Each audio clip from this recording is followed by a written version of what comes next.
ကျေးဇူးတင်တယ်ကျွန်တော်တို့နှုတ်ကပတ်တော်သွားဖို့ဖြစ်တယ်ဒီနေ့နှုတ်ကပတ်တော်အပြင်ကျွန်တော်ဆင်ခြင်ခွန်အားယူဖို့ရန်အတွက်ရှင်ယောဟန်ဩဝါဒစာပထမဆုံးခန်းကြီး3အပိုင်းငယ်8ရှင်ယောဟန်ဩဝါဒစာပထမဆုံးခန်းကြီး3အပိုင်းငယ်8တိယောခန်းကြီး3အပိုင်းငယ်8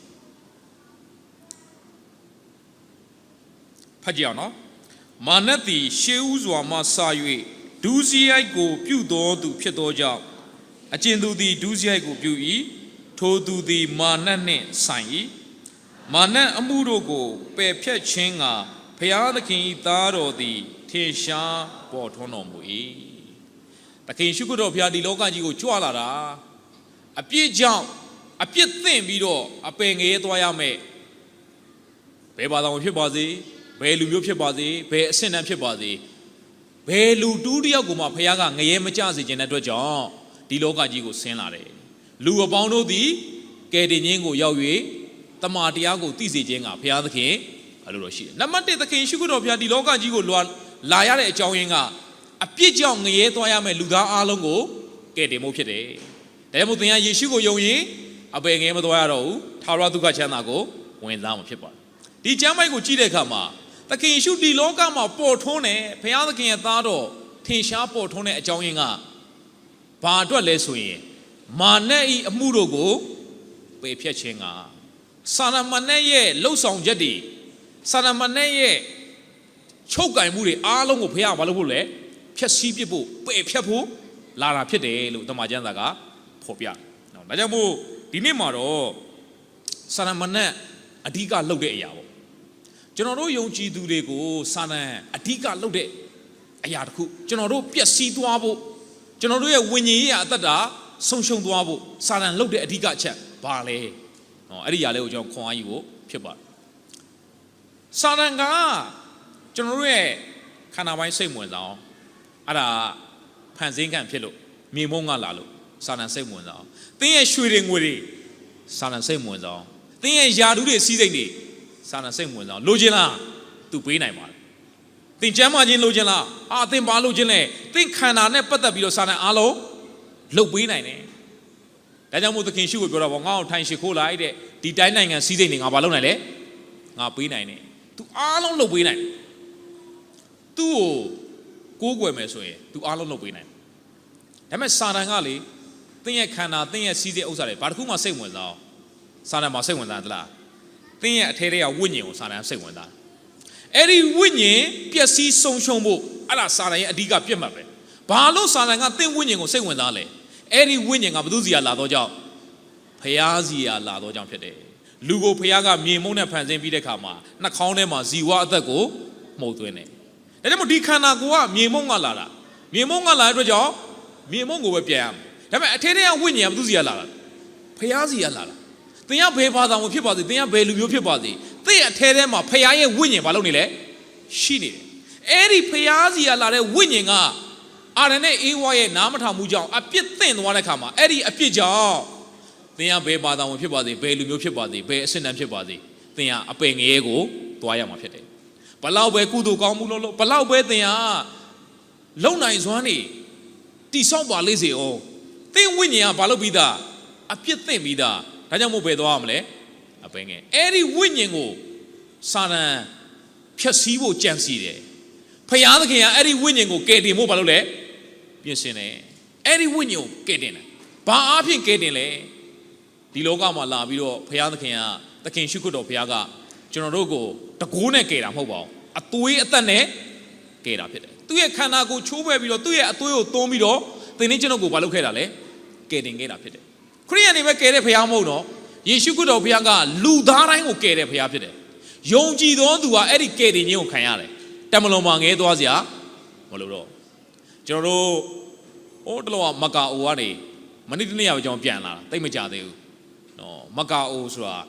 ငကိုတော့ကပေါ်တူဂီတွေအုပ်ချုပ်ခဲ့တဲ့နှစ်400လောက်အုပ်ချုပ်ခဲ့တယ်လို့ပြောတယ်အခုတော့တရုတ်နိုင်ငံရဲ့လက်အောက်ပေါ့နော်ပြန်ပြီးတော့တရုတ်တွေပြန်အုပ်ချုပ်တယ်နော်မကာအိုမှာကျွန်တော်ရောက်တော့အဲ့ဒီမှာမြန်မာတွေလာဆုံတဲ့နေရာတစ်ခုရှိတယ်နော် သူတို့ကခေါ်တာမီးသုံးလုံးလို့ခေါ်တယ်မီးသုံးလုံးလို့ဘာလို့ခေါ်ဆိုဓာတ်တိုင်တစ်ခုရှိတယ်ဓာတ်တိုင်ကမီးသီးသုံးလုံးရှိတယ်ဒါပေမဲ့အပေါ်မှာတစ်လုံးနဲ့ဆိုလေးလုံးရှိတယ်ဒါအပေါ်ကတစ်လုံးမပါဘူးဘေးကသုံးလုံးပဲနော်အဲကြောင့်မီးသုံးလုံးနဲ့အဲ့ဒီအုတ်ခုံအော်ဝိုင်းမှာမြန်မာလူမျိုးတွေကလာစုံကြတယ်စမ်းလေးဆိုရင်လေအလုတ်ပိတ်တော့အမှလာစားကြတယ်သူတို့အပန်းဖြေကြတ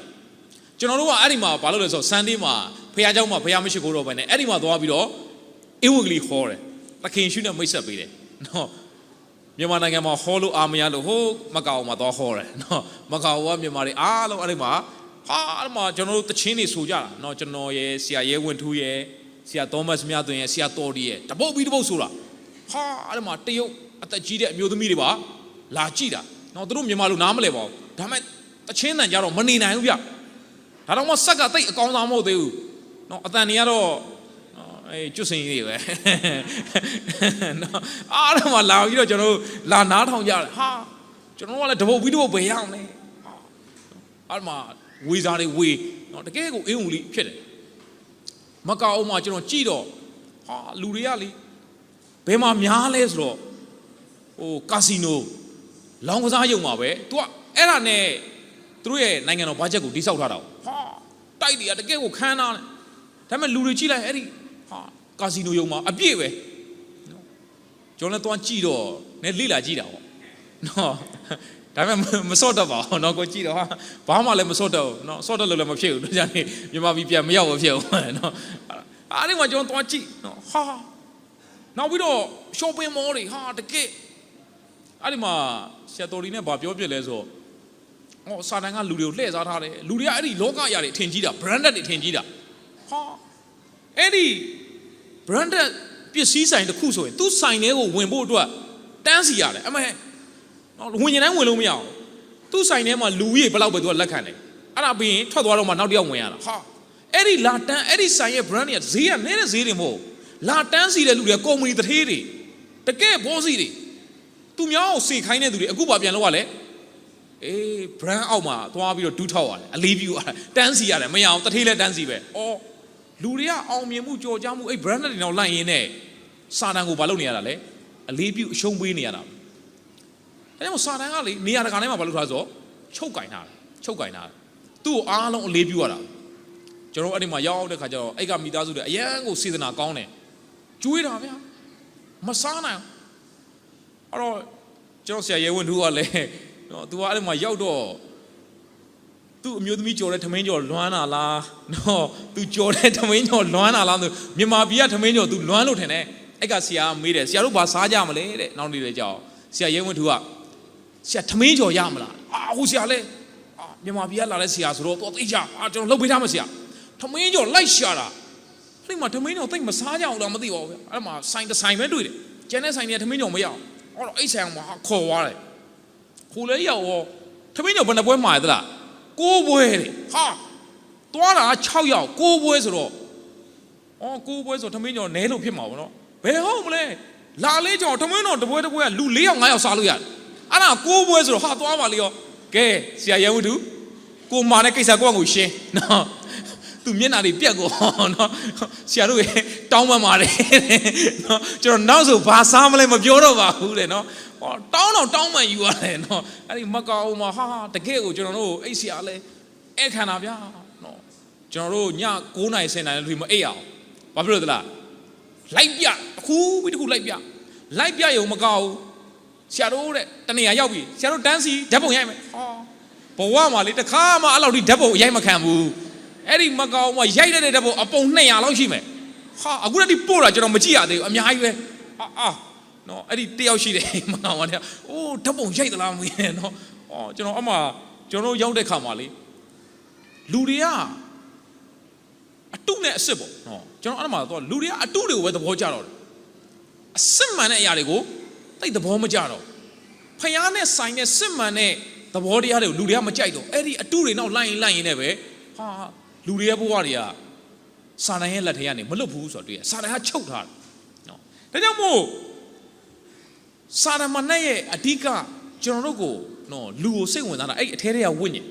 အဲ့ဒီအထဲထဲကဝိညာဉ်ပျက်စီးဖို့ငရဲမှာပျက်စီးဖို့ငရဲမှာမပျက်စီးခင်လောကမှာပျက်စီးဖို့ကျွန်တော်တို့ယုံကြည်သူတွေပင်လင်အဲ့ဒီဝိညာဉ်ရေးရာပျက်စီးဆုံးရှုံးခြင်းနော် ဘယ်အချိန်မှာသင်ရဲ့ဝိညာဉ်ကြီးကခန်းချောက်လဲဆိုရင်စာတန်ကဘာလုပ်လဲသလားစာတန်လုပ်တဲ့လောကတစ်ခုပဲ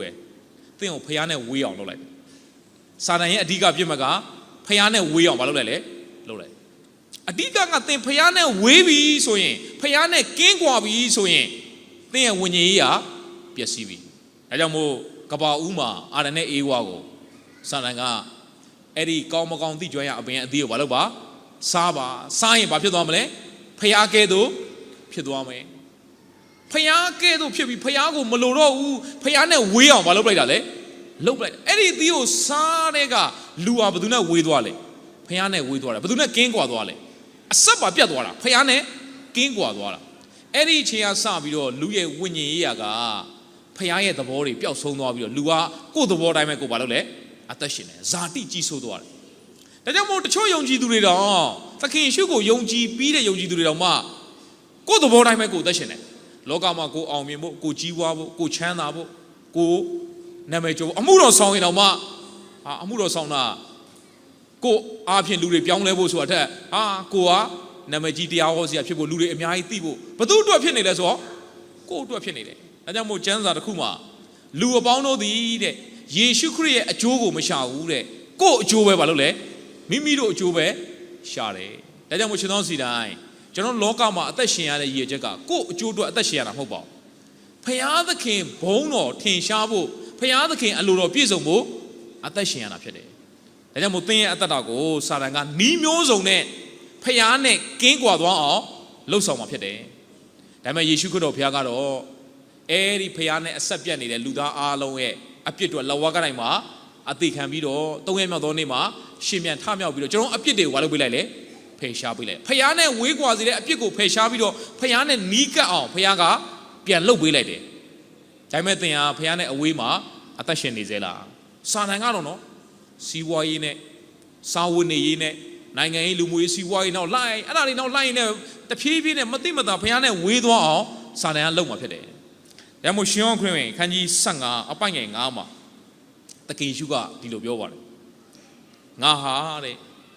စပြစ်ຫນွယ်ပင်ဖြစ်တယ်မင်းတို့ဟာယုံကြည်သူဖခင်သားသမီးဟာအကိုင်းခတ်တွေနဲ့တူတယ်အဲ့ဒီအကိုင်းခတ်တွေကတဲ့စပြစ်ပင်မှာမတီးဘူးဆိုရင်ကိုလိုလျောက်အသီးဒါကြောင့်မို့အပင်တစ်ပင်မှာအဲ့ဒီအခက်ကမတီးတော့ဘူးဆိုရင်တနည်းအားဖြင့်သင်ဖခင်နဲ့အဆက်ပြတ်ပြီဆိုရင်ဘာပြောလဲငါသည်စပြစ်ຫນွယ်ပင်ဖြစ်သင်တို့သည်အခက်များဖြစ်အကျဉ်သူသည်ငါ၌တည်၍ငါသည်လည်းသူ၌တည်ထိုသူသည်များစွာသောအသီးကိုသိတတ်ငါနဲ့ကွာလင်သင်တို့သည်အဘယ်အမှုကိုမျှစာတန်ကအဲ့ဒီလှုပ်ဝက်ချက်ကိုသိတယ်ဖျားနဲ့ကင်းကွာသွားရင်လူကဘာမှသုံးလို့လူကနှက်သိမ်းမယ်ဘာမှအဓိပ္ပာယ်မရှိတော့ဒါကြောင့်မို့သင်ဟာဖျားနဲ့ဝေးလို့ဖျားနဲ့ကင်းကွာလို့မရဖျားနဲ့တည်နေဖို့လို့လေစပြည့်ခက်ကကြောင်းဒီမှာနည်းနည်းရှားတယ်တဲ့ခိုင်းတစ်ခုကိုချိုးပြီးတော့အပြင်မှာချထားလိုက်အဲ့ဒီတဲ့ခိုင်းကကြာလေတွေးချောက်သွားမှာပဲဘလို့မှအဲ့တဲ့ခိုင်းကအသီးသီးနိုင်ကြအကြောင်းမရှိဘူးပင်စီမှာတည်နေတဲ့တဲ့ခိုင်းရမယ်ဘာလို့မလဲဆိုတော့အသီးသီးမယ်ဒီလိုပဲကျွန်တော်အသက်တာကခရစ်တော်၌တည်နေမယ်ဆိုရင်ဘလို့အသီးသီးမယ်လဲများစွာသောအသီးကိုသီးမယ်ဘာအသီးတွေလဲဝိညာဉ်အသီးတွေဖြစ်တယ်ချစ်ခြင်းဝမ်းမြောက်ခြင်းငြိမ်သက်ခြင်းစိတ်ရှည်ခြင်းကျေးဇူးပြုခြင်းကောင်းမြတ်ခြင်းသစ္စာဆောင်ခြင်းနူးညံ့သိမ်မွေ့ခြင်းကာမဂုဏ်ချုပ်တီးခြင်းဆိုတဲ့အဲ့ဒီဝိညာဉ်သဘောတွေတင့်အထဲကနေဘာလို့လာမလဲထွက်ပေါ်လာဒီနေ့ဘုရားသခင်ကလောကမှာအသက်ရှင်တဲ့အခါမှာတင့်ကိုထူးခြားစေချင်တာဖြစ်တယ်ဒီနေ့ကျွန်တော်ကိုဘုရားသခင်ကလောကမှာရှိပေမဲ့လောကီပုံသဏ္ဍာန်ကိုမဆောင်ခိုင်းဘာပုံသဏ္ဍာန်ကိုဆောင်ခိုင်းလဲလောကီပုံသဏ္ဍာန်မဆောင်နဲ့လို့ကျမ်းစာပြောဒါဆိုဘာပုံသဏ္ဍာန်ဆောင်အောင်မလဲဖခင်ရဲ့ပုံသဏ္ဍာန်ကိုဆောင်အောင်ဒါကြောင့်လောကမှာအသက်ရှင်တဲ့အခါမှာမြေကြီးပေါ်မှာရှိတဲ့အခါမှာလောကသားနဲ့တူဖို့ဘုရားလိုတော့မရှိပါဘူးသင်ဟာထူးခြားသောသူဖြစ်ရကျွန်တော်တို့ကထူးခြားတဲ့အသက်တာဆိုရင်တော့ကိုဝတ်တဲ့အင်ကြီးထူးခြားဖို့လောက်ပဲစိတ်ဝင်စားတာကိုနေတဲ့အိမ်ထူးခြားဖို့လောက်ပဲစိတ်ဝင်စားတာကိုစီးတဲ့ကားထူးခြားဖို့လောက်ပဲစိတ်ဝင်စားတာခြေတော်စီတိုင်းကျွန်တော်တို့ကိုထူးခြားစေတာကအဲ့ဒီပြင်ပရတယ်မဟုတ်သင်ရဲ့စီးစိမ်ကသင်ကိုထူးခြားစေတာမဟုတ်သင်ရဲ့ပတ်စံကသင်ကိုထူးခြားစေတာမဟုတ်သင်ရဲ့ယာတုကသင်ကိုထူးခြားစေတာမဟုတ်သင်အထဲမှာရှိတဲ့ယေရှုခရစ်တော်ဘုရားကသာလင်သင်ကိုဘာလို့စေတာလဲထူးခြားစေတာဖြစ်တယ်အဲ့ဒီဖခင်ရဲ့အသက်နဲ့ရှင်မလူတွေကဘသူ့ကိုမြင်ရမလဲအဲ့ဒီဖခင်ရဲ့ကောင်းမြတ်ခြင်းတွေကိုမြင်ရမှာ ချစ်ချင်းအဲ့ဒါကဘသူစီကလာတာလဲဖျားစီကလာတာအဲ့ဒီအသီးတွေကဖျားစီကနေလာတာဖြစ်တယ်အဲ့ဒီအသီးတွေကစူးစမ်းသိရတဲ့အသီးမဟုတ်ပင်စီမှာတီနေရင်ခရစ်တော်၌တီနေရင်အသီးများစွာသိမှာဖြစ်တယ်ဒါကြောင့်မို့လောကသားတွေမျောလင့်နေတာပါလေလောကအရာတွေမဟုတ်ပါဘူးလောကသားတွေမျောလင့်နေတာကဒီနေ့အဲ့ဒီဖျားရဲ့ကောင်းမြတ်ခြင်းတွေဖြစ်တယ်ဒါပေမဲ့ကျွန်တော်ခရစ်ယာန်တွေကငါတို့နေတဲ့အိမ်ကိုကြည့်ပြီးတော့လောကသားတွေဖျားအောင်မြင်လာဖို့ငါတို့ဝတ်တဲ့ဝတ်ဆောင်ကြည့်ပြီးတော့လောကသားတွေဖျားအောင်မြင်အောင် no လောကသားတွေအဲ့ဒါကြည့်ပြီးမမြင်ဘူးသင်အထဲကယေရှုကိုမြင်အောင်ပြမှလောကသားတွေကအသက်ရှင်တဲ့ဖျားကိုဘာလို့မှလဲမြင်လာမှာဖြစ်တယ်ဒါကြောင့်ဖျားသခင်သင်ကိုလောကမှာထားတာသင်တို့ဒီဤလောကကြီးအလင်းသင်တို့ဒီဤလောကကြီးစားဖြစ်တယ်စားဆိုတာဟင်းထဲမှာထည့်ရင်အဲ့ဒီစားအောင်မတွေ့ရပါဘူးပျောက်သွားတာဒါကြောင့်ကျွန်တော်တို့အသက်တာအားဖြင့်ကျွန်တော်တို့ပေါ်လွင်ဖို့မဟုတ်ဘူးကျွန်တော်တို့အသက်တာအားဖြင့်ဘယ်သူပေါ်လွင်ဖို့ဖခင်ရဲ့ကောင်းမြတ်ခြင်းတွေပေါ်လွင်ဖို့ယေရှုပေါ်လွင်ဖို့ဒါကြောင့်မို့သင်ဟာထူးခြားသောသူဖြစ်တယ်သင်ဟာထူးခြားသောသူဖြစ်တယ်သင်ရဲ့အဝတ်စားကြောင့်ထူးခြားတာမဟုတ်သင်ရဲ့ယာလူကြောင့်ထူးခြားတာမဟုတ်သင်ရဲ့ပတ်စံကြောင့်ထူးခြားတာမဟုတ်ချမ်းသာတာအပြစ်မဟုတ်ပါဘူးပတ်စံရှိတာအပြစ်မဟုတ်ပါဘူးဒါပေမဲ့သင်ရဲ့ထူးခြားခြင်းကအဲ့ဒီပတ်စံချမ်းသာခြင်းပေါ်မှာမဟုတ်သင်ရဲ့ထူးခြားခြင်းကယေရှုခရစ်တော်ရှိခြင်းမှဖြစ်တယ်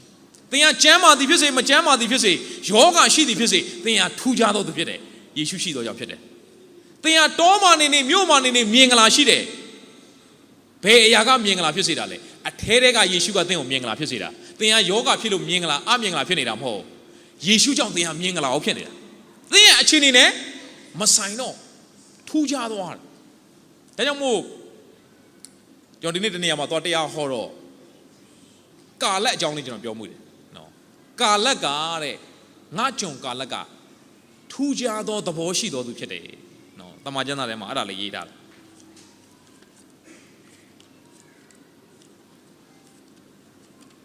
ထွမြောက်ကျမ်းတောလေယာကျမ်းခန်းကြီး14အပိုင်းငယ်24မှာတောလေယာကျမ်းခန်းကြီး14အပိုင်းငယ်24မှာငါကြုံကာလမှုကထူးခြားသောသဘောရှိ၍ကာလကဘာထူးခြားလဲကာလဘာထူးခြားလဲသဘောလို့ပြောရနော်သဘောဆိုတော့ဗာလဲသူ့ရဲ့စိတ်နှလုံးကဘာလို့လဲထူးခြားတယ်သူ့ရဲ့အသက်ရှင်မှုကထူးခြားတယ်သူ့ရဲ့အင်ကြီးထူးခြားတယ်မပြောဘူးသူကင်ထားတဲ့လှန်ထူးခြားတယ်မပြောဘူးသူ့ရဲ့သဘောဘာလို့လဲထူးခြားတယ်ဘာသဘောလဲငါနောက်သို့လုံးလိုက်တယ်ဒါကာလက်ရဲ့စိတ်သဘောသည်ထူးခြားတယ်တဲ့ဘာပြောတာလဲဘယ်သူနောက်ပဲလိုက်လဲပတ်စံနောက်မလိုက်ဘူးအောင်မြင်ခြင်းနောက်မလိုက်ကိုယ့်ရဲ့ရည်မှန်းချက်တွေနောက်မလိုက်ဘူးကိုယ့်ရဲ့ဖြစ်ချင်တဲ့ဆန္ဒတွေနောက်မလိုက်ဘယ်သူနောက်ပဲလိုက်လဲဖခင်နောက်ပဲလိုက်ဒါကြောင့်မို့တဲ့ငါဆောင်သွင်းတဲ့အဲ့ဒီပြည်မှာတဲ့သူ့ရဲ့သားမြေးတွေကဘာလို့အောင်မလဲအမွေခံရမယ်တဲ့ဟေပြုံတောင်ကိုအဲ့ဒီကာလက်ကအမွေရသွားတယ်ဒါကြောင့်မို့ကာလက်ကိုဘုရားသခင်ကထူးခြားသောသဘောရှိသောသူလို့ပြောတယ်ဒီနေ့သင်နဲ့ကျွန်တော်ကိုလည်းဘုရားသခင်ကထူးခြားစေခြင်းနဲ့ဘာထူးခြားစေခြင်းလဲသင်ရဲ့စိတ်နှလုံးသင်ရဲ့သဘောဘာလို့စေတာလဲသင်ရဲ့အသက်ရှင်ခြင်းသဘောဘာလို့စေတာလဲထူးခြားစေခြင်းတာဖြစ်တယ်ဒါကြောင့်မို့သင်ရဲ့အသက်ရှင်တဲ့ပုံစံထူးခြားမှလူတွေကအဲ့ဒီဖခင်ရဲ့အရာသာဖခင်ရဲ့ကောင်းမြတ်ခြင်းကိုမြည်ဆန်းလို့ရမှာဖြစ်တယ်ဒါကြောင့်ခြေသောစီတိုင်းသင်နဲ့ကျွန်တော်ဒီထူးခြားသောသူဖြစ်တယ်ဘယ်သူကြောင့်လဲဘယ်အရာကထူးခြားစေတာလဲသင်ရဲ့ကျမ်းမာရေးကောင်းတဲ့အခြေအနေကထူးခြားစေတာလားသင်ရဲ့ရုပ်ရည်ကထူးခြားစေတာလားမဟုတ်ပါဘူးသင်အထက်ကယေရှုကသင်ကိုထူးခြားစေတာဖြစ်တယ်အာမင်ဒါကြောင့်မို့အဲ့ဒီယေရှုနောက်ကိုသင်လုံးလိုက်ဖို့ဒါကြောင့်ကာလက်ကိုထူးခြားသောသူလို့ပြောတယ်ဘယ်အရာကထူးခြားစေတာလဲကာလက်ရဲ့အင်ကြီးလားကာလက်စီးတဲ့မြင်းလားမဟုတ်ပါဘူးကာလက်ရဲ့စိတ်သဘောတဲ့အဲ့ဒီစိတ်သဘောကဘယ်လိုဖြစ်နေလဲဖခင်နောက်ကိုလုံးလိုက်တယ်သင်လည်းဖခင်နောက်ကိုလုံးလိုက်တဲ့တော်သူဖြစ်ပါစေလောကရနောက်မလိုက်နဲ့ကျွန်တော်ပြောမယ်လောကမှာသင်ပတ်စံလို့ရင်ဖခင်ပေးမှာဖြစ်တယ်သင်အိမ်လို့ရင်လည်းဖခင်ပေးမှာဖြစ်တယ်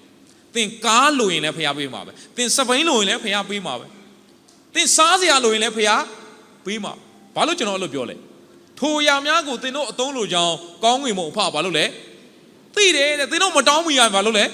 သိတယ်ဖေဟာအဲ့ဒီຢာတွေကိုလည်းဘာလို့မလဲလို့ပြောလဲပေးမှာပါတဲ့ဒါကြောင့်မို့တဲ့ဘယ်သို့စားတော့အောင်မလဲဘယ်သို့ဝိရအန်နီးဟူ၍ကျွန်တော်တို့ကကိုယ့်အတွက်ကိုစိုးရင်ပြီးအသက်ရှင်နေတာတကယ်တော့ဖေဟာမစိုးရင်သမ်းပါနဲ့မင်းတို့ကပြင်ဆင်ထားတယ်အဲ့ဒီမနှက်ဖျန်ကတော့မင်းတို့ပြန်ပြီးတော့ဘာလုပ်နေအောင်မလဲမင်းအသက်ရှင်ဖို့တော့ तू ကပြန်စိုးရင်နေအောင်မယ်ဒါကြောင့်ဖေဟာကိုစိတ်ချပြီးတော့အသက်ရှင်တတ်ပါစေ ဒီနေ့ခရစ်ယာန်တွေကဖခင်ကိုစိတ်မချတတ်ဘူးလောကအရာတွေရဖို့တော့ဖခင်ကိုကိုးကွယ်နေတော့ကိုယ့်ရဲ့ရည်မှန်းချက်တွေပြည့်စုံဖို့တော့ဖခင်ကိုကိုးကွယ်နေတော့ဖခင်အားလုံးပြင်ဆင်ပြီးသားအရေးကြီးတာသင်ရဲ့နေ့စဉ်အသက်ရှင်ခြင်းကဖခင်သဘောနဲ့အသက်ရှင်ဖို့ဖြစ်တယ်အဲ့ဒါထူးခြားသောသူကဖခင်သဘောနဲ့အသက်ရှင်တယ်ဖခင်နဲ့အဆက်ရှိပြီးတော့အသက်ရှင်တယ်ဒါကြောင့်ဖခင်နဲ့ဝေးကွာအောင်စာတန်ကလုံးမှာဖြစ်တယ်သင်ရဲ့အသက်တာထဲမှာဖခင်နဲ့ဝေးကွာအောင်ဖခင်ကြောင့်တက်ရင်နဲ့ဖခင်နဲ့ဝေးကွာအောင်ကျမ်းစာဖတ်ရင်နဲ့ဖခင်နဲ့ဝေးကွာအောင်ဆုတောင်းနေရင်နဲ့ဖခင်နဲ့ဝေးကွာအောင်စာတန်ကလုံးမှာဖြစ်တယ်ဒါကြောင့်မို့ဖခင်နဲ့အဝေးမှာအသက်မရှင်ပါနဲ့ဆာလံဆရာဒါဝိဒ်က83ခုမြောက်သောဆာလံအပိုင်ငယ်29မှာဗာပြောလဲဆိုရင်83ခုမြောက်သောဆာလံအပိုင်ငယ်29မှာ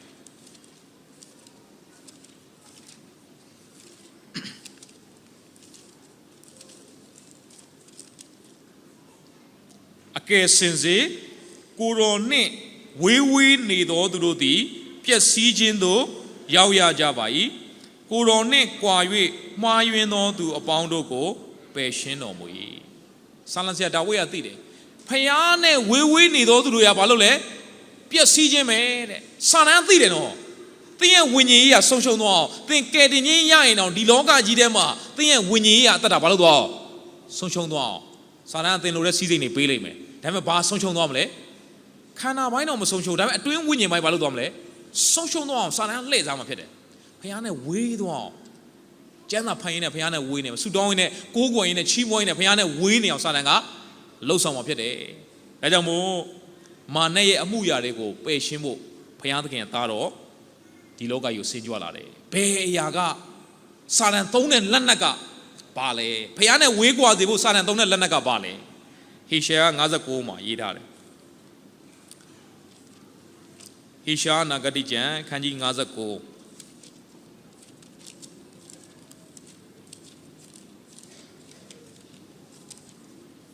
အပိုင်ငယ်1နှစ်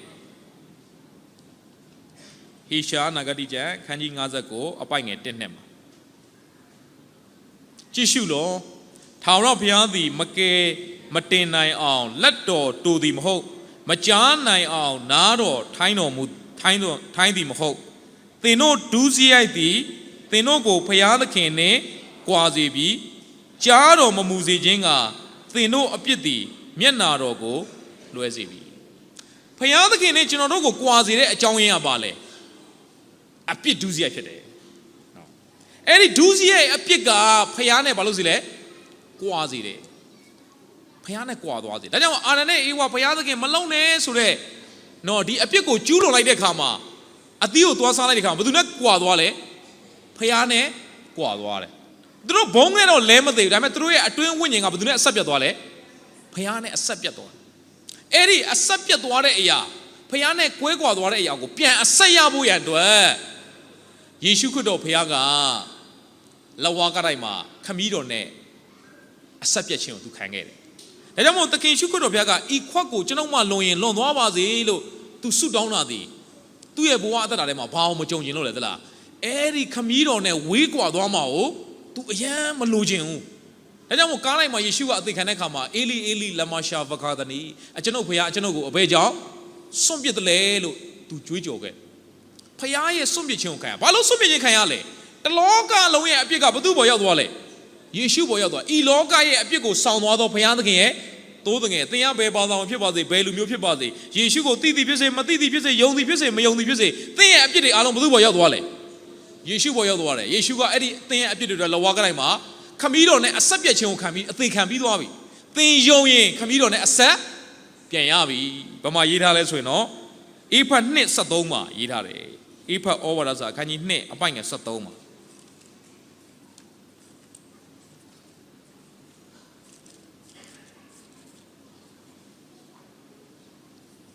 အေဖတ်2:73မှာသင်တို့သည်အထက်ကဝေးလျက်ရှိတော်လေယခုမှယေရှုခရစ်၌ဖြစ်၍အသွေးတော်အားဖြင့်အနီးသို့ရောက်ကြပြီအထက်ကဖျားနဲ့ဘာလို့သွားလဲလူဟာကင်းကွာသွားတယ်အဝေးကိုရောက်သွားတယ်ဒါပေမဲ့ယေရှုခရစ်တော်ဘုရားလက်ဝါးကတိုင်းမှာကျွန်တော်အပြစ်တွေကိုစားအသေးခံပေးအသွေးသွန်းလိုက်တဲ့ခါမှာအဲ့ဒီအသွေးတော်အားဖြင့်ဘသူရဲ့အနီးကိုပြန်ရောက်လဲဖျားရဲ့အနီးကိုပြန်ရောက်တယ်ဖျားနဲ့ပြန်ပြီးတော့အဆက်ရသွားတယ်ဒါကြောင့်မို့ကျွန်တော်တို့က ယေရှုခရစ်တော်အားဖြင့်ဖခင်နဲ့ပြန်အဆက်ရသွားစာတန်ကလူနဲ့ဖခင်နဲ့ကင်းကွာအောင်လူကိုဒုစရိုက်ကိုပြုစေတယ်ဒါပေမဲ့ဖခင်ကအဲ့ဒီဒုစရိုက်အဖြစ်တော့လက်ဝါးကတိုင်ပဲမလုပ်ပေးလိုက်လေအသေးခံပေးလိုက်တယ်ကျွန်တော်တို့ကဖခင်နဲ့ပြန်ပြီးတော့အဆက်ရသွားတယ်ဒါကြောင့်မို့သင်ရဲ့အသက်တာထဲမှာစာတန်ကသင်ကိုဒုစရိုက်အဖြစ်လုပ်ဖို့အတွက်သွေးဆောင်မှာဖြစ်တယ်အဲ့ဒီသင်ရဲ့ဒုစရိုက်အဖြစ်တွေကဖခင်နဲ့ဘာလို့စေလဲဝေးကွာစေတယ်ဖခင်နဲ့ဝေးကွာစေတယ်သင်ရဲ့ဘဝသက်တာထဲမှာအခုလောလောဆယ်မှာဒုစရိုက်အဖြစ်ထဲမှာရှိရင်ဒုစရိုက်အဖြစ်ထဲမှာဆက်မနေပါနဲ့ဖခင်သခင်စီကိုပြန်ပြီးတော့တိုးဝင်လာခဲ့ပါသင်တိုးဝင်လာတိုင်းမှာဖခင်သခင်ခွင့်မလွန်နိုင်တဲ့အပြစ်ဆိုတာမရှိပါဘူးဒါကြောင့်မို့ပျောက်သောသားဥမာလေးကိုသခင်ရှုကဥမာပေးတယ်အဖေတယောက်မှာသား2ယောက်ရှိတယ်သားအငယ်ကအဖေစီကအမွေတောင်းတဲ့ခါမှာအဖေကသား2ယောက်လုံးကိုအမွေခွဲပေးလိုက်ဒါပေမဲ့သားငယ်ကအမွေယူပြီးတော့အဖေရဲ့အဝေးကိုပေါက်သွားလဲစာနန်လိုချင်တာအဲ့ဒါပဲမင်းအဖေရဲ့အနီးမှာမနေနဲ့အဝေးမှာသွားနေဒီနေ့အဲ့ဒီအဖေရဲ့အဝေးမှာအဲ့ဒီပျောက်သောသားအတွက်ပျက်စီးဆုံးရှုံးခြင်းပဲရှိတယ်နောက်ဆုံးမှသူနားလဲလာတယ်အဖေကအင်မတန်မှမေတ္တာရှိတယ်သူ့အိမ်မှာရှိတဲ့အစီခံနေတော့ဝါစွာကျွေးတယ်ငါအဖေစီပြန်မယ်တားလို့အခေါ်မခံထိုက်ပါဘူးကျွန်းနေရာမှာပဲထားပါရပါတယ်အဖေစီပျောက်သောသားပြန်လာဖို့ဆုံးဖြတ်ချက်ချတယ်အဲ့ဒါကမှန်ကန်တဲ့ဆုံးဖြတ်ချက်ဖြစ်တယ်နောင်တဆိုဒီမှာမှားတာကိုသိခြင်းပဲမဟုတ်ဘူးစစ်မှန်တဲ့နောင်တဆိုတာဘုသူစီပြန်လှည့်ခြင်းဘုရားစီပြန်လှည့်ခြင်းတမန်ကျမ်းစာထဲမှာဒါဝိဒ်ဆိုတဲ့ပုဂ္ဂိုလ်ကဘဝမှာအမှားတွေအများကြီးကြုံပါတယ်ဒါပေမဲ့ဘတော်မှဖခင်ရဲ့အဝေးကို तू မထွက်သွားဘူး तू မှားတိုင်းမှာဘသူစီပဲတိုးဝင်လေဖခင်စီပဲတိုးဝင်တယ်ဘာလို့လဲဖခင်သခင်ကလက်ခံတယ်ဆိုတော့ तू သိလို့ဖြစ်တယ်ဖခင်ရဲ့နှလုံးသားကိုသိတယ်ဖခင်ဘတော်မှမငင်းပယ်လိုက်နောက်ဆုံးခုနကဆရာတော်မဥမာလေးပြတယ်ကားတိုင်းပေါ်ကဓမြကြီးဓမြဆိုတာတစ်ချိန်လုံးလူဆိုးဆိုတာတစ်ချိန်လုံးကောင်းတာလုပ်ခဲ့တာမဟုတ်ဘူးနောက်ဆုံးချိန်လေးမှာယေရှုဘာလို့လဲမင်းဘာကောင်းတာလုပ်ခဲ့လဲအခုမှလာပြီးတော့မင်းသေကန်ဒီမှာငါ့ကိုလာယုံနေဆိုပြီးတော့အပြစ်မပြောပါဘူးသခင်ရှုမငင်းပယ်ဘူးနော်နိုင်ငံတော်တီလဲကြွလာတဲ့ခါမှာ तू ကဟိုးနိုင်ငံတော်တီလဲကြွမှာကျွန်တော်ကိုအောင်းဝေးပါလို့ तू ကပြောတာဒါပေမဲ့ယေရှုကပြောလိုက်တယ်ဒီနေ့ပဲမင်းနဲ့ငါဘာမှရှိမလဲပရဒီသူ့ပုံမှာရှိဟာအံ့ဩစရာကျွန်တော်မနေ့တနေ့ကပဲဆေးဥမှာတယောက်တော့ကျွန်တော်မိတ်ဆွေတယောက်ရဲ့နော်အင်ရှင်တယောက်ခေါ်တော်မူခြင်းခံရတော့နော်ဆရာဆိုင်တို့ကကျွန်တော်တို့ဟိုးမကောက်ရောက်နေတော့တဲ့ဒီမှာလာခေါ်ရတယ်တဲ့ဆရာတဲ့ဘယ်သူမှလည်းမရှိပါတော့ तू ကဒီဆုံးကန်ဒီမှာသခင်ရှုယုံကြည်လက်ခံဟာဆုံးကန်ဒီမှာသခင်ရှုယုံကြည်လက်ခံတော့အဲ့ဒါဆရာတို့သွားပြီးတော့ဆေးဥမှာအင်္ဂလိပ်သွားဟောကျွန်တော်ဆရာဆိုင်နဲ့ဆရာဝဲနဲ့2ယောက်ကျွန်တော်ကမရောက်သေးဘူးနော်ပြန်မလာသေးတော့ဆရာဦး2ယောက်သွားဟောတော့ဟိုကလက်ခံနော်ယုံကြည်တယ်လက်ခံအဲ့တော့ဆရာဆိုင်ကကျွန်တော်ဖုန်းဆက်ဆရာမျက်နေတဲ့တစ်ခေါက်တော့သွားပြီးတော့တဲ့ဟိုဆေးဥမှာတော့ကျွန်တော်သွားဆူတောင်းပြီးတော့နည်းနည်းလေးတော့ပြန်တက်တာလာတယ်တဲ့ပြန်ကောင်းလာတယ်တဲ့အခုတစ်ခေါက်တော့သွားဆူတောင်းအောင်တဲ့မနေ့ရပဲကျွန်တော်သွားဆူတောင်းကျွန်တော်လည်းသွားတာပေါ့နော်သွားဆူတောင်းတော့ဟာသူကဟိုနှစ်ချင်းလည်းမခံရသေးဘူးဆိုတော့အဲ့ဒီမှာပဲရေနည်းနည်းလောင်းပြီးတော့နှစ်ချင်းပေးရတာပေါ့နော်ကျွန်တော်သခင်ရှုယုံကြည်ပါတယ်ဆိုကျွန်တော်လည်းဆူတောင်းပေးရတယ်နော်သူ့ရဲ့ဝိညာဉ်ဘုရားသခင်ကိုတကယ်ယုံဖို့ကျွန်တော်ဆူတောင်းပေးဟာ तू ကအမေထထိုင်ပြီးတော့ကျွန်တော်လက်ဆွဲနှုတ်ဆက်တာဒီတိုင်းအိတ်နေတဲ့လူကလေဗစက်ဟပြီးတော့အသက်ရှူရတဲ့လူကဟာထထိုင်ပြီးတော့ဆရာတို့နှုတ်ဆက်မယ်ဆိုထထိုင်ပြီးနှုတ်ဆက်တာဟာကျွန်တော်ပြန်သွားအိမ်လဲပြန်ရအောင်ညနေဆောင်လောက်ကြတော့ဖုန်းလာဆရာမနေတဲ့အဲ့ဒီဦးလေးမရှိတော့ဘူးခေါ်တော်မူခြင်းခံရပြီဟာနော်အဲ့တော့ဆရာဆက်ရမှာပြောဆိုကျွန်တော်သွားဆူတောင်းတော့အကောင်းရှိသေးတယ်တဲ့ဆရာမနေလေလာဆူတော့ဟိုခေါ်တော်မူခြင်းခံရနော်အဲ့တော့ဒီနေ့ညလဲမှာကျွန်တော်သွားရမယ်နော်အဲ့တော့နောက်ဆုံးချိန်လေးမှလက်ခံယုံကြည်သွားတာနော်အဲ့ဒီအငယ်ကြီးလေ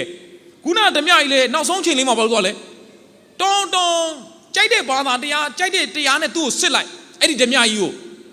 မင်းနောက်ဆုံးချိန်မှလက်ခံတာမရဘူးတသက်လုံးမကောင်းတာလုပ်ခဲ့ပြီးတော့ဒါပေမဲ့ယေရှုမငြင်းဘူးနော်သခင်ရှုသူ့ကိုလက်ခံတယ်ဆိုတော့တွေ့ရအဲ့လိုပြောလို့တသက်လုံးဆိုးမယ်ကွာသေကန်ဒီမှာဘုရားကိုယုံမယ်အဲ့လိုတော့မလုံးနဲ့နော်အခွင့်အရေးမရဖြစ်သွားအောင်မယ်ကိုကဘယ်ချိန်သေမလဲမသိဘူးလူကဘယ်ချိန်သေမလဲသိလားမသိဘူးနော်ကျွန်တော်မနေ့ကပဲတရင်လေးတစ်ခုကြားတယ်ညီကိုတယောက်နော်တေးတဲ့ရှင်ညီကိုတယောက်အသက်ငယ်ငယ်ပဲရှိသေးတယ်ဗျာဟာကျွန်တော်စိတ်မကောင်းကျွန်တော်ဘန်ကောက်ရောက်တော့သူနဲ့တွေ့သေးတယ်သူကကျွန်တော်နဲ့ဓာတ်ပုံလာရသေးတယ်ဟာကျွန်တော်မှတ်မိတယ်ရုပ်ကလည်းဖြောင်းနေဗျာအသက်ကလည်းငယ်ငယ်ပဲရှိသေးတယ်သူ့မိသားစုဝမ်းနဲ့ကြေခွဲမအောင်ဟာကျွန်တော်စိတ်မကောင်းဆေးုံတက်ရတာလည်းမကြောက်နေမကောင်းဖြစ်တာလည်းတစ်ခါမှမကြောက်တန်တန်ပေါ်မှာရက်နေချက်ချင်းအသက်ကလည်းငယ်ငယ်လေးရှိသေးတယ်လူရဲ့ဘဝဆိုတာကဘယ်အချိန်သေမလဲဆိုတာမ မသိနိုင်ဘူးဒါကြောင့်မို့အခုချိန်မဲ့ကဲတင်ရနေ့ဖြစ်တယ်သင်ဒီနေ့ပဲသခင်ရှုကိုယုံကြည်လက်ခံဖို့အင်မတန်အရေးကြီးပါတယ်ဒီနေ့ပဲဆုံးဖြတ်ချက်ပါငါဖခင်ရဲ့အဝေးမှာငါမနေဘူးငါဖခင်စီပြန်လာမယ်ပျောက်သောသားကဲ့သို့အဖေစီပြန်လာခဲ့ပါအဖေစီပြန်လာရင်အဖေကလေလက်ခံကြိုးဆိုတာဘလောက်ထိလက်ခံကြိုးဆိုလဲသလားတာအဖေကိုပြေးမဖတ်ရအောင်အဖေကဘယ်သူ့ပြေးဖတ်တာတာကိုပြေးဖတ်တာအဖေကမနေနိုင်ဘူးပြေးဖတ်တာသင်ပြန်လာလိုက်တိုင်းမှာသင်ကိုလက်ခံကြိုးဆိုမယ်ဘုရားသခင်ဖြစ်တယ်အဲ့ဒီလိုဖခင်ရဲ့အဝေးမှာမနေဘဲနဲ့အနီးမှာပြန်လာရင်သင်ကအဖေရဲ့ပွေ့ဖတ်ခြင်းကိုခံရတယ်လို့ဆုံးရှုံးသွားတဲ့ကောင်းကြီးမြင်လာတွေလည်းသင်ပြန်ခံစားရမှာဖြစ်ပါတယ်အဲ့ဒီပျောက်သောသားဆုံးရှုံးသွားတဲ့ခြေနှင်းတွေလက်စွပ်တွေဝတ်ယုံတွေအားလုံး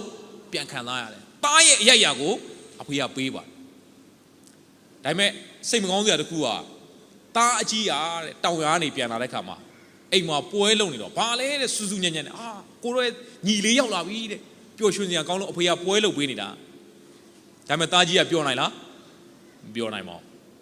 တားကြီးကအဖေရဲ့အနီးမှာပဲနေတယ်နော်နီးလျက်နဲ့ဝေးမစုံနိုင်လို့ဆိုရင်တော့တခြင်းတော့ရှိတယ်နော်နီးလျက်နဲ့ဝေးဆိုတော့မစုံနိုင်လို့ဆိုရင်အဲ့တော့တားကြီးကအဝေးမှာမဟုတ်အနီးမှာပဲဒါပေမဲ့နီးလျက်နဲ့ဘာလုပ်နေလဲဝေးနေတယ်ဖခင်ကြောင့်တက်ရင်းနဲ့ကျမ်းစာဖတ်ရင်းနဲ့အမှုတော်ဆောင်ရင်းနဲ့ဖခင်နဲ့ဘာလုပ်နေလဲအဝေးမှာဖြစ်နေတယ်လူကသာနီးနေတာနှလုံးသားချင်းကဘာလုပ်နေရလဲဝေးနေတာတားကြီးကအဖေနဲ့ဝေးနေတယ်စာတန်သိပ်ပါနေတယ်နော်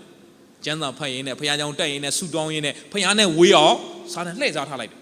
ဘာလို့အဲ့ဒီတားကြီးကဝေးစေရတာလဲစာတန်ဘယ်နီးပရိယေကိုသုံးလိုက်လေဒူးစရိုက်အပြစ်ကိုမသုံးတားငယ်လို့အဖေစီကအမွေတောင်ဝဲအဲ့လက်နက်မသုံးစာတန်သုံးတဲ့နောက်ထပ်လက်နက်တစ်ခုရှိတယ်နော်ဘုမာရေးထားလို့နှစ်ကောခန်းကြီး17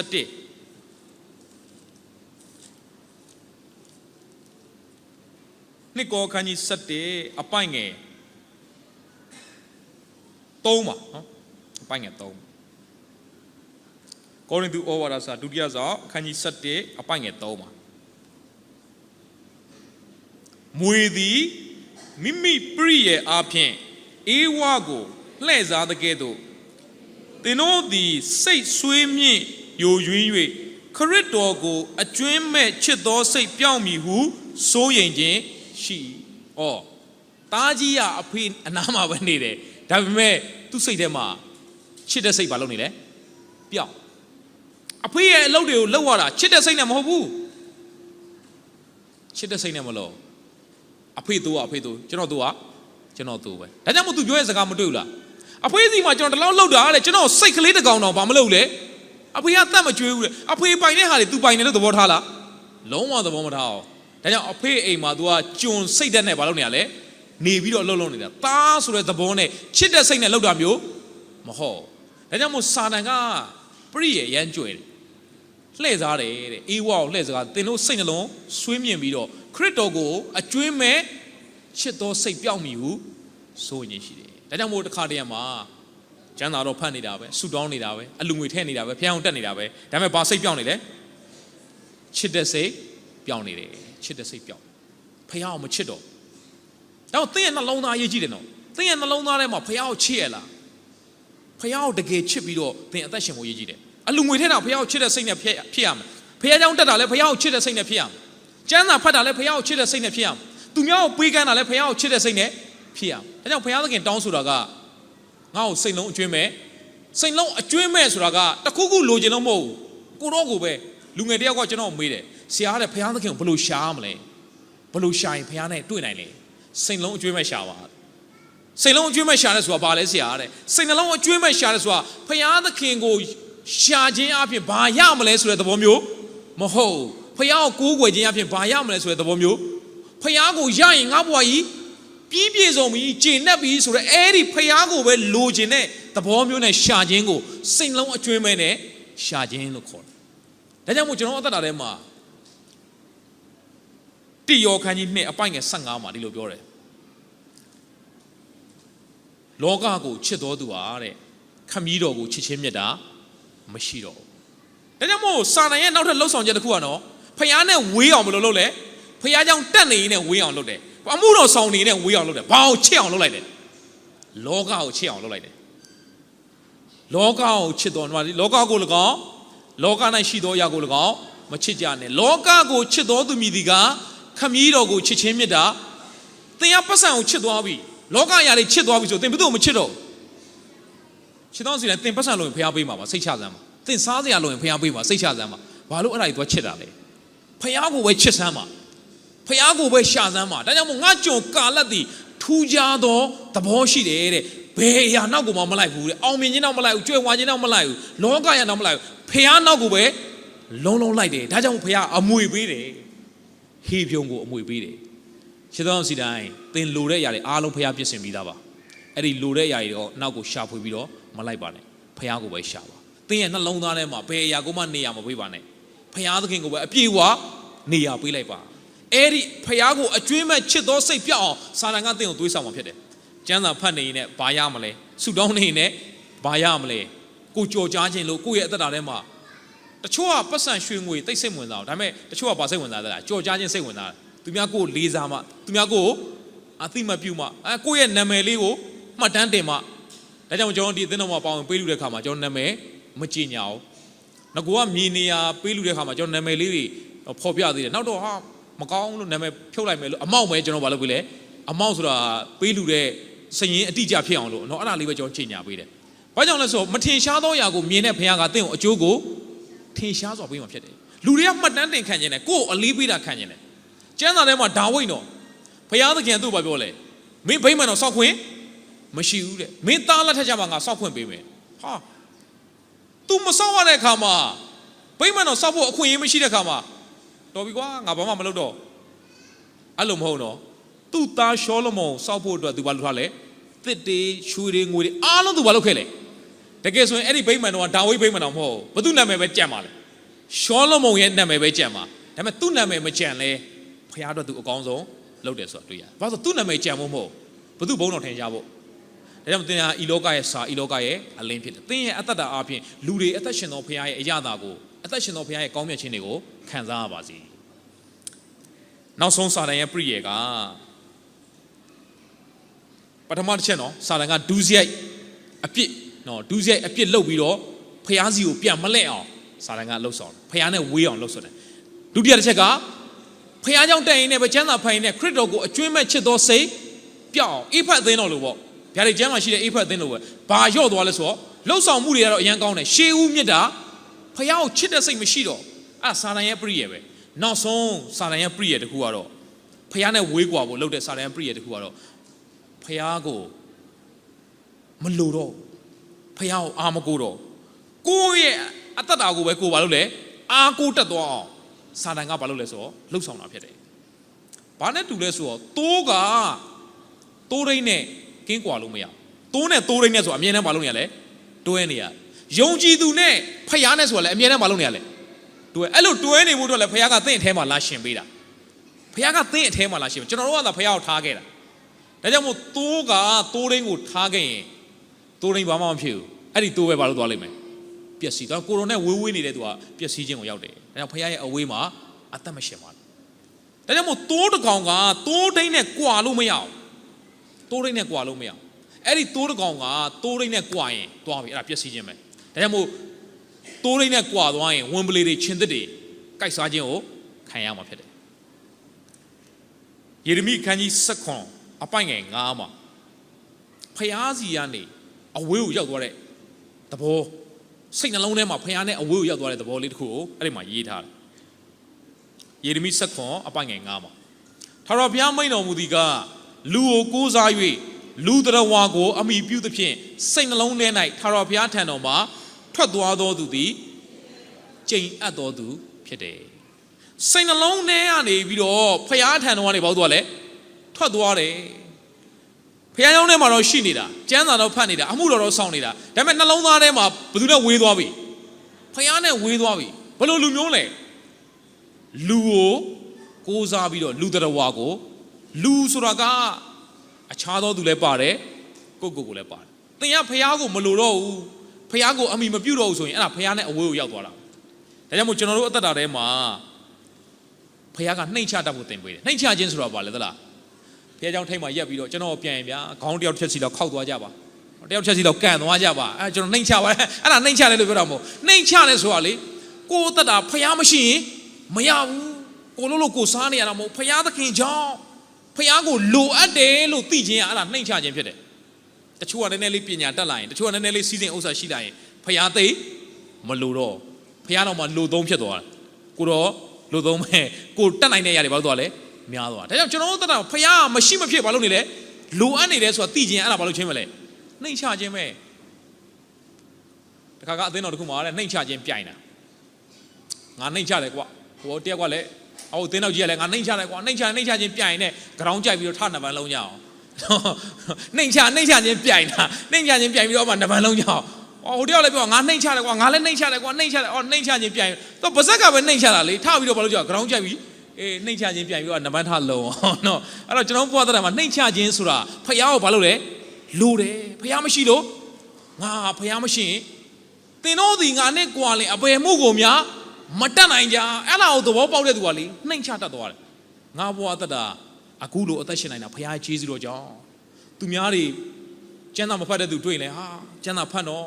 ဒီလိုကြည်စမ်းကျမ်းစာလည်းမဖတ်ကြအဆုလည်းမတောင်းကြအစာလည်းမရှောင်ကြသူများအပြစ်တင်တယ်မဟုတ်သူမဟုတ်တော့ငါလည်းကျေးဇူးတော်ကြောင့်သူလည်း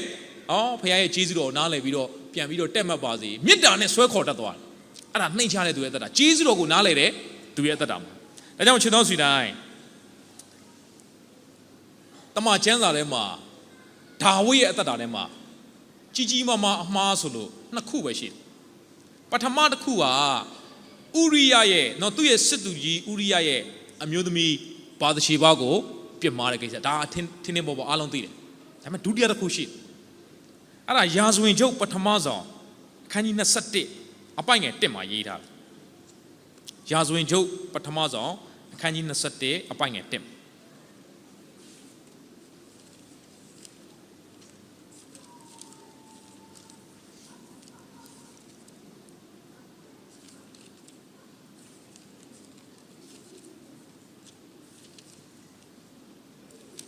ဟုတ်ပြီ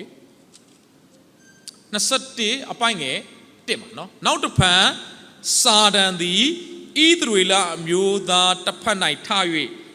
သရေလအမျိုးသားတို့ကိုရေတွက်စေခြင်းကဒါဝိဒ်ကိုတိုက်တွန်းလေရိုးလေးပဲစာတန်ဘာမှအကြီးကျယ်မလို့ဒါဝိဒ်ကိုကပ်ပြီးတော့တိုက်တွန်းလိုက်တာမင်းလူကြီးလိုက်တဲ့လူကြီးလိုက်ဟာဒါဝိဒ်ကဘာလို့လဲလူတယောက်နဲ့ယောက်လိုက်ရည်တာငါမှစစ်သူရဲတွေအင်အားတွေဘယ်လောက်ရှိလဲဟာအဲ့ဒီမှာပြဿနာတက်ပါလေရောဘုရားသခင်ကအဲ့ဒီကိစ္စကိုမကြိုက်ဘူးကျွန်တော်စဉ်းစားတယ်ဘာလူကြီးတာဘာများပြစ်ရှိလို့လဲဟုတ်တဲ့ဘုရားသခင်ကမင်းလက်ယုံကြောင့်မင်းလုံနိုင်လို့မင်းတိုင်းပြည်ကိုဒီလိုအုပ်ချုပ်နိုင်တာမဟုတ်ငါမဆာလို့ငါရဲ့ကျေးဇူးတော်ရည်တွက်ရမယ်စာဘာလိုက်ရည်လဲလူလိုက်ရည်တာရည်မဲ့ရည်ဘာကိုရည်ရမှာလဲဘာကိုရည်တွက်ရမှာလဲရည်တွက်ကျေးဇူးတော်ပဲရည်တွက်ရမှာကိုယ့်ရဲ့အင်အားတွေလိုက်ရည်တွက်ဖို့ကိုယ့်ရဲ့လုံနိုင်စွမ်းတွေလိုက်ရည်တွက်ဖို့ရည်တွက်ရင်ကျေးဇူးတော်ပဲရည်တွက်ကျေးဇူးတော်မရည်တွက်ပဲနဲ့သူ့ရဲ့စစ်သည်အင်အားသွားရည်တွက်တဲ့ခါမှာတဲ့ဘုရားသခင်ကကာလနာကိုဆေလွတ်ပြီးတော့လူ9000သေသွားတယ်ကြည်စမ်းလူ9000သေတော့နည်းတဲ့လူမဟုတ်9000သေတော့ပြန်တောင်းပန်ဒါဝိဒ်ကအဲ့ဒီမှာအယောနာရဲ့ကောက်တဲ့တလင်းကို तू ကဝယ်ပြီးတော့ဘာလုပ်ရလဲဆိုတော့ဘုရားကိုပြန်တောင်းပန်အဲ့ဒီနေရာကတစ်ချိန်မှာရှောလမုန်ရဲ့ဗိမာန်တော်ဖြစ်လာခဲ့အံ့ဩစရာကြီးတော့ဒါဝိဒ်ဘာလုပ်လိုက်တာလဲလူကြီးလိုက်တာဘာမှမဟုတ်ပြောချင်တဲ့တော့ငါရဲ့လက်ယုံဆိုပြီးတော့ဖျားမလို့ပါဘူးငါခွန်အားနဲ့ငါဒီနေရာကိုရတာဆိုပြီးတော့နည်းနည်းလေးမာနစိတ်လေးဘာလို့သွားတာလဲဖျားမလို့ဘူးဆိုဝင်သွားလိုက်တာနဲ့အဲ့ဒီမှာပျက်စီးခြင်းကိုရောက်တာဖြစ်တယ်ဒါကြောင့်မို့ဒါဝိဒ်ကပြောတယ်ကိုရောနဲ့ဝေးနေတော့သူဟာပျက်စီးခြင်းကိုရောက်ပါတယ်ခြေတော်ရောက်စီတိုင်းဏီကုံချုပ်အနေနဲ့ဖျားသခင်နဲ့ဘလို့လူနီးလေဒီကျမ်းပိုက်လေးဖတ်ပြီးတော့ဏီကုံချုပ်ပါမယ်34ခုမြောက်သောစာလံအပိုင်ငယ်1834ခုမြောက်သောစာလံအပိုင်ငယ်18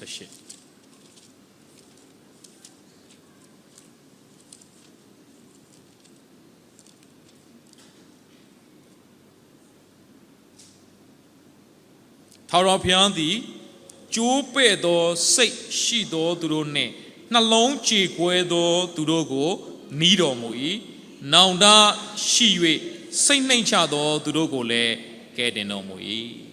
ခြေတော်စီတိုင်းကျိုးပဲ့သောစိတ်နှလုံးကြေကွဲသောသူတို့နဲ့ဖျားပါလို့လဲနီးတယ်သင်ရဲ့အသက်တာထဲမှာကျိုးပဲ့သောနောင်တနှလုံးနဲ့ဖျားစီကိုပြန်တိုးဝင်ပါ နောင်တစိတ်ရှိတယ်နောင်တဆိုတာဖျားစီကိုဘာလို့လဲပြန်လှဲ့တာအဲ့ဒီလူကိုဖျားကဲတယ်မှာဖြစ်တယ်ဒါကြောင့်မို့သင်ကပျောက်သောသားကဲ့သို့အဝေးမှာဆိုရင်